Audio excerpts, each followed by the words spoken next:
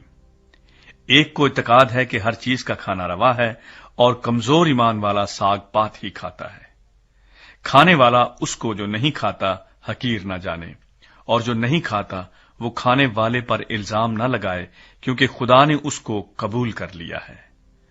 تو کون ہے جو دوسرے کے نوکر پر الزام لگاتا ہے؟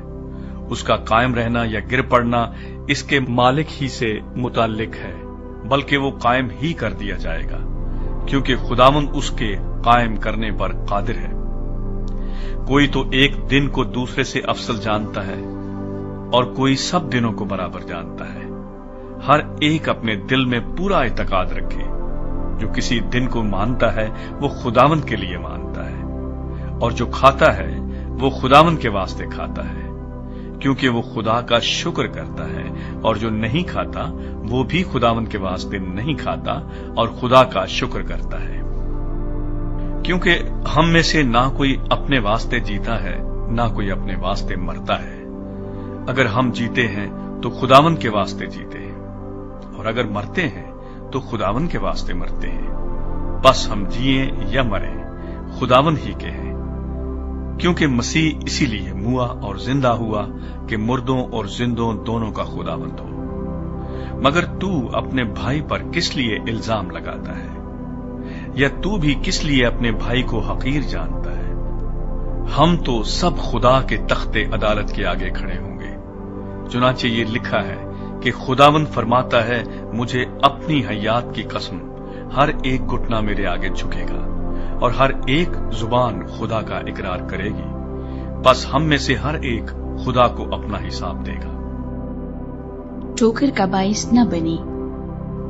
بس آئندہ کو ہم ایک دوسرے پر الزام نہ لگائیں، بلکہ تم یہی ٹھان لو کہ کوئی اپنے بھائی کے سامنے وہ چیز نہ رکھے جو اس کے ٹھوکر کھانے یا گرنے کا باعث ہو۔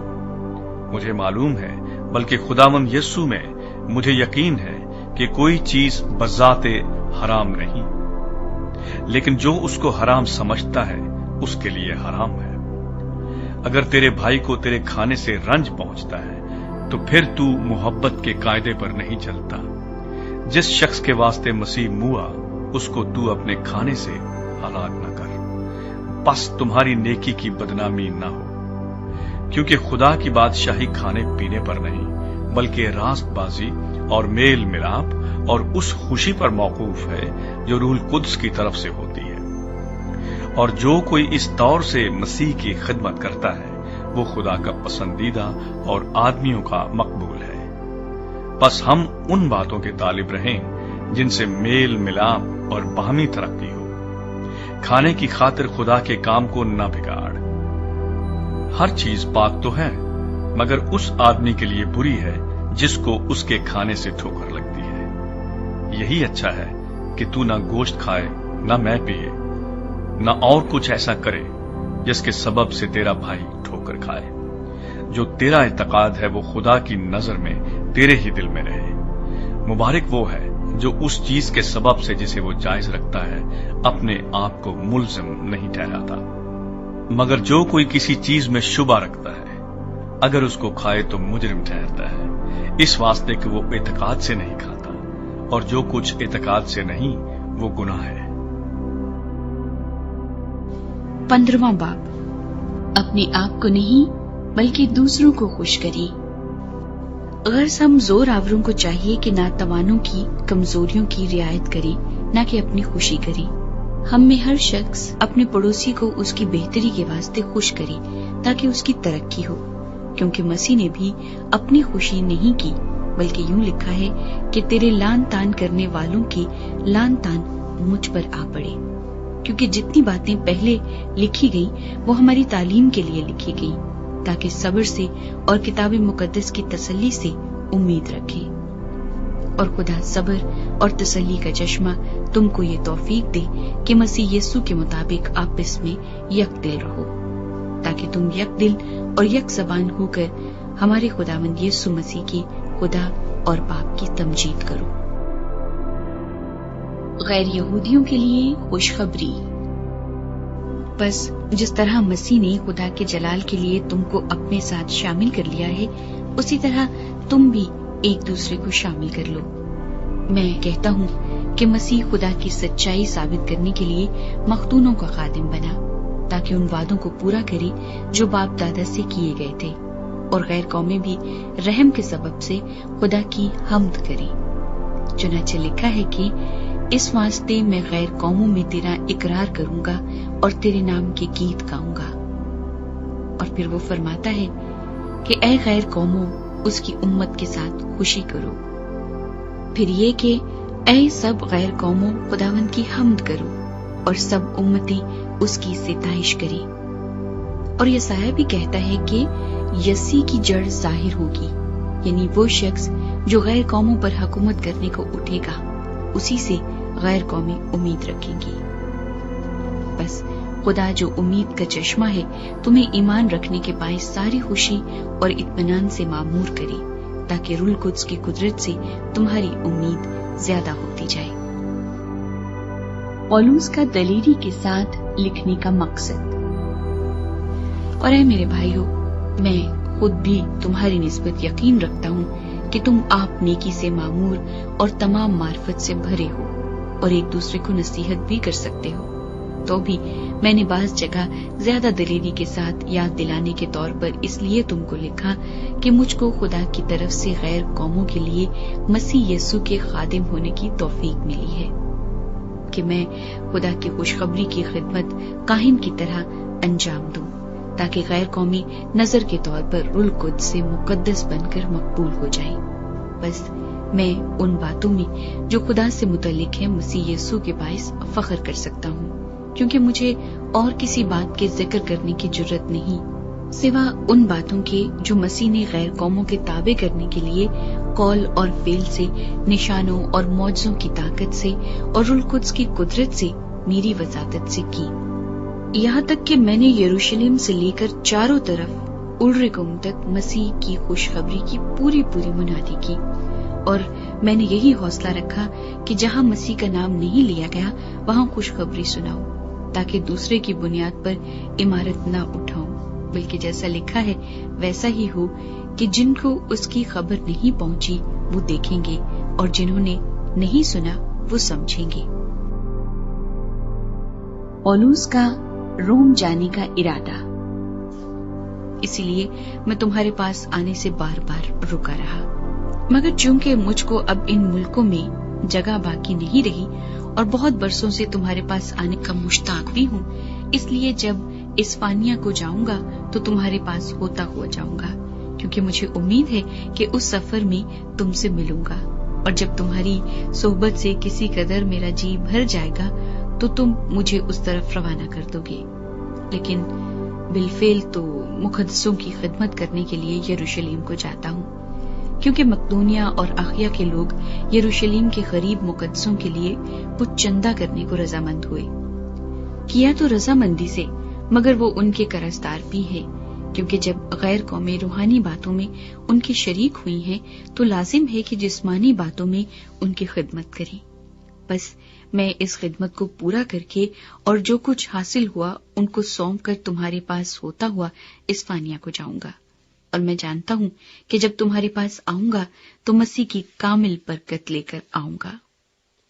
اور اے بھائیو، میں یسوع مسیح کا جو ہمارا خداوند ہے واسطہ دے کر اور روح کی محبت کو یاد دلا کر تم سے التماس کرتا ہوں کہ میرے لیے خدا سے دعائیں کرنے میں میرے ساتھ مل کر جام فشانی کرو، کہ میں یہودیہ کے نافرمانوں سے بچا رہوں اور میری وہ خدمت جو یروشلم کے لیے ہے مقدسوں کو پسند آئے، اور خدا کی مرضی سے تمہارے پاس خوشی کے ساتھ آ کر تمہارے ساتھ آرام پاؤں۔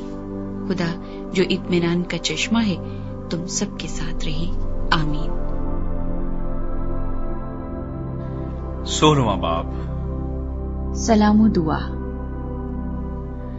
میں تم سے فیبے کی جو ہماری بہن اور کنخریا کی کلیسیا کی خادمہ ہے سفارش کرتا ہوں کہ تم اسے خداوند میں قبول کرو،